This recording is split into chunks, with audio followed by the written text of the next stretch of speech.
Panguva ino vanhu vari kufamba kuita zvakasiyana-siyana vachiti vipi Constantine Chiwenga is sharpening and preparing himself for 2028 kunyazozikanwa kunzi according to the constitution aiwa zvinozikanwa nevanhu kunzi vipi Chiwenga ndo vari kufanira kusucceeda mutungamiri wenyika.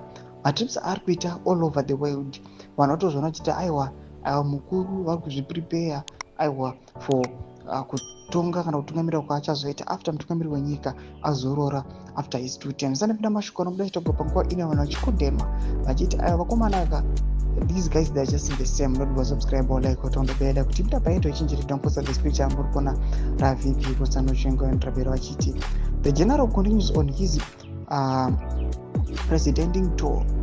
Mr. Chiwenga can't wait to take over from Mr. Mnangagwa. Mugabe, Mnangagwa, Chiwenga, Mohati, Mchangwa, Mchinguri, same.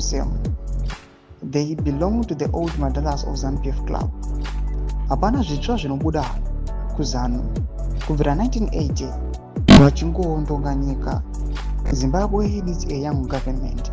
Ndo solution iri kuya ichiiswa nemumwe munhu panguva ino achiti aiwa yes these guys vangamirira zvavo kuti yes tiri kutevera pautongi and the likes, but vanhu vari kuchikondema zvamuri kunatokwa nechinjeredho vachiti these guys kubva kunana Mugabe kusvika kunana Muhati nana Chiwenga vari kunzi vanhu ava vangofanana nokuti vangori old Madalas at the ruling party ZANU-PF 45 years down the line.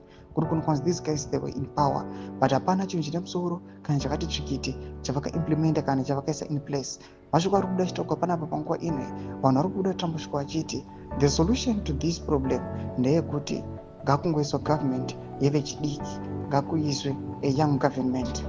Ndo mashoko ari kubuda chitogwa panguva ino aiwa hatiri kuona kuti vanhu vanenge vari masympathizers kana masupporters avipi Constantine Chiwenga imeseji yavo yavanyorerwa iyi vachinzi you guys you must learn from my past experiences amakasangana nawo. Imbotidze mafunguro aimboti kudi pamusoro pechitiko ichi. Muna comment section, subscribe or like, acho tombele icon.